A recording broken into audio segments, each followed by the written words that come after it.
Thani-ke ngixoxele nge-experience yami yokugibela ibhanoyi okokuqala ngqa. Ngizoshare nje izinto engiyifundile ukuthi i-process yakhona ihamba kanjani nezinto-ke engiyithole ezingihlaba umxhwele ngale experience.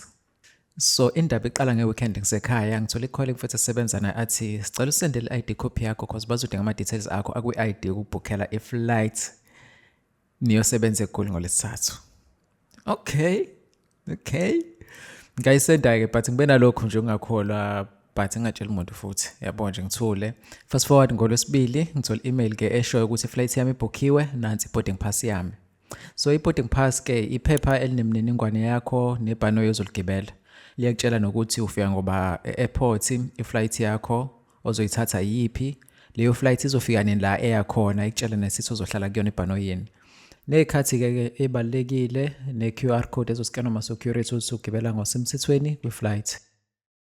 Afike ku-driver ngithathe ngo-5:45 ngipakishile ngiready.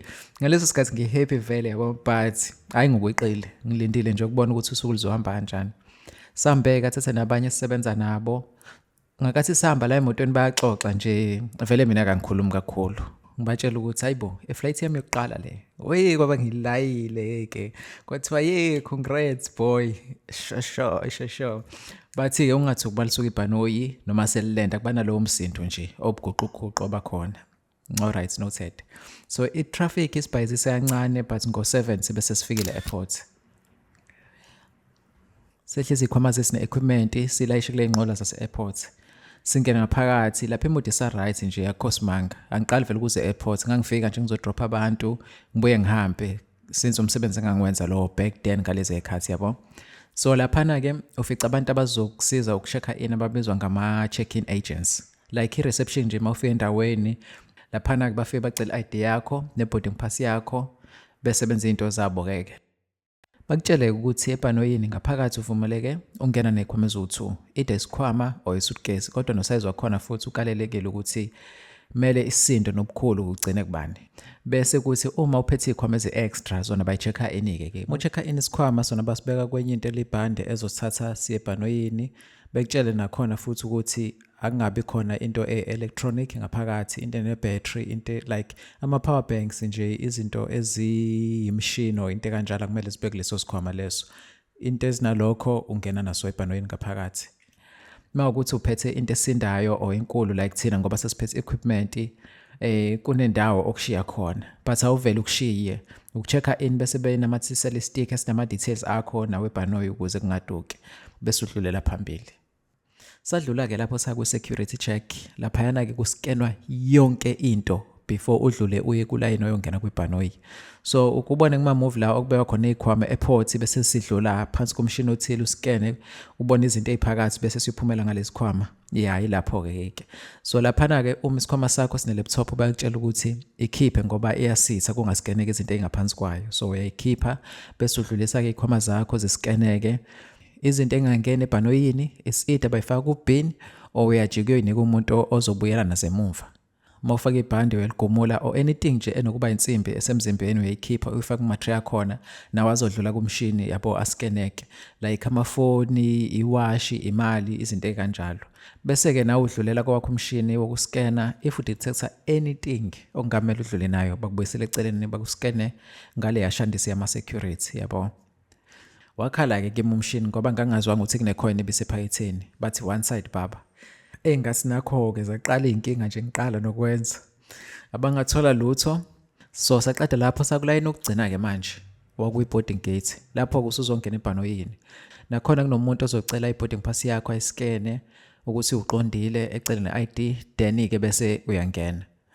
Ngifike ku-security ngiskene bethi ngizongena ku-entrance engemuva. So laphana-ke ebhanoyini ziwu-2 indawo zokungena. Khona engaphambili khona ngemuva. Since ibhanoyi liphakeme is either ungena ngama-steps abizwa ngama-stairs khona nama-jet bridge hlukene nje kuningi. So ngangena kwi-entrance engemuva. So ngiyahamba-ke mina-ke angibuzanga nokubuza ukuthi ngiyithola ngaphi isithi yami. So umjiti engihamba naye ngemuva angithiphise ethi hayi ubuka la phezulu then la ozoyibona khona inamba yesithi yakho. Ngathi okay. So uma ungena ebhanoyini kunama-seats aka-right kube ne-passage enihamba kulo then kube nama-seats aka-left. Ama-seats akhona ahamba nga-3 kusukela emuva kuze ke phambili. ngenhla kwesithi yakho kubhalwe inumber, for example 1 2 3 4 kanjalo kanjalo kanjalo ngokuhamba kwamasithi, bese kuthi eduze kwenumber yakho kunama alphabet. Kuma-seats aka-right kuno A, B, C, then kuma-seats aka-left kuno D, E, F. U-seats A and F ama-seats angasewindini a-right-ke cause wona kuvumela ukuthi ubone kahle i-view yonke phansi, bese kuthi u-seat B no E ama-seats aphana nendawo ka-left and right, bese kuthi u-seat C and D ama-seat-ke akwi-aisle, yabo. So kunzima-ke ukubona phansi, so kumele lokhu ulunguzise ikhanda. Then-ke i-boarding pass yakho izokutshela ukuthi i-seat yakho u-seat 22C for example. So uhleli ngakwi-aisle ku-seat number 22. So iyona-ke leyo nto leyo kugayidayo-ke ukuthi uhlala kuphi. So into eyenzekayo-ke masungenile wahlala phansi, ama-flight attendants ayani-assist antshela ukuthi kumele niphathe kanjani ibhanoyini. Makwenzeka kuba ne-emergency wenza njani. Angifuni uqamba amanga yona phathi-ke le yangishayisa ngovalo cause phela ngihappy ukuthi ngisebhanoyini okokuqala, yes but hlezi ngiyibona lezi zinto kuma-movie befa abantu. Kodwa-ke I'm praying for the best. There is a floor-level emergency lighting system that will direct you to the exits in the unlikely event of an emergency. Our cabin pressure is carefully controlled. However, an oxygen mask will be released from the panel above your head if it changes during flight. Remain in your seat. Remove any face coverings and immediately grab an oxygen mask, pulling it firmly. After lapho-ke akhulume nokapteni ngombhobho wakhe ngaphambili azi-introduce, antshele lokhu antshela khona bese iyaqala-ke ibhanoyi-ke lelindele ukusuka. So mahlehla-ke ibhanoyi alihlehleli, bayaliphusha ngento okuthiwa ama-pushback tractors, maningi amagama khona. Belikhiphe ku-terminal la lipaye khona bese liyela phambili-ke lona liyojoyina la elizosukela khona. So la engihleli khona mina ingakwi-aisle ngiqondene nephiko lebhanoyi, so iview yami yinhle but ngiyakwazi ukuthi mangithi ikhanda kancane ngibone ngaphandle. So lijoyine-ke ibhanoyi lethu kwi-runway la elizosukela khona, ulizwe futhi umoya omkhulu la kuma-turbine alo ukuthi hayi sesizosuka-ke manje, liqale liphambili nespeed ubone ukuthi hayi siyahamba-ke manje majongo, siyahamba-ke manje, yabo.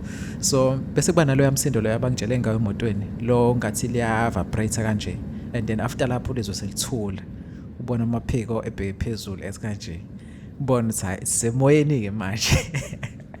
We gone baba, yabo. So ngalo mzuzu ismile emntwaneni ngiyakutshela. So kancane kancane sakhuphuka, ude ubone izindlu phansi zibancane, ubone imigwaqo emikhulu ibancane. Okwangixaka kakhulu ukuthi sasilokhu sinyukile njalo, yabo. Ngixake ukuthi hawo leli bhanoyi lizoqonda nini, cause phela yabo yafisa ukuthi okay sesifikile phezulu, sekumele ngase yaqonda-ke manje lihamba liqondile-ke. Anyways, imake ngixoxele. Sinyuke sidlula amafu. Yo, i-view bafethu. I-view elapha phezulu. Yo, kave yinhle.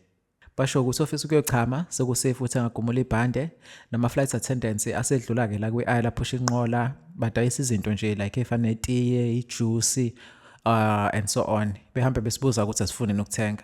So mase sizofika nebhanoyi la liyakhona bayasho futhi ukuthi mhlawumbe sino 15 minutes before silende, besho ukuthi make sure ibhande ukuthi lifasiwe.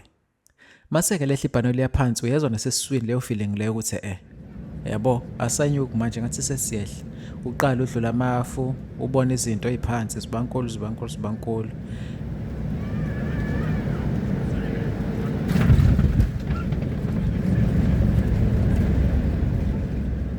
Sathi masilenda wabakhona futhi lo msindo lowo ukuthi hayi seliyahlala-ke phansi. Kuvuka nomuntu olele-ke lapho-ke cause yaxakeka manje hayibo khiphani. So silende bese lihamba isicefe sesikhathi ibhanoyi ukuthi liyoma, ngoba lithi lihlala belima but kumele kwehle ispeed kancane, then kumele libuyeke-ke futhi lize lizongena ku-terminal ukuthi nizokwehla.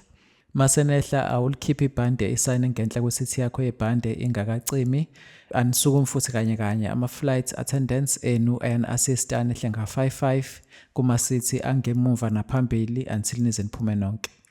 Well, i-experience isiyonke ibe mnandi kakhulu. Usuku lwami lwathi liqhubeka ngafisa ukuba ngahlehlisa isikhathi ngiyo-experience leya feeling again because there's nothing compared to it so far empilweni yami, yabo. Akaze ngayifeel into kanjeya, like it was the best moment. Sesibuya-ke futhi sabuya ngebhanoyi, ngeke ngisanda-ke i-process ibifana-ke, kwahlwa ngokuthi sabuya ebusuku ngayithola-ke naleyo experience-ke ke ayikho mnandi njengasemini since awuboni lutho ngaphandle. Engikunothisileyo kodwa ukuthi mase sibuye ifeeling kwibhanoyi belokhu ngathi siyehla ngabona ukuthi ilento yokuthi abantu mabeye eThekwini bathi bayehla mabeGoli bathi bayanyuka, so ngenxa yegeography ke.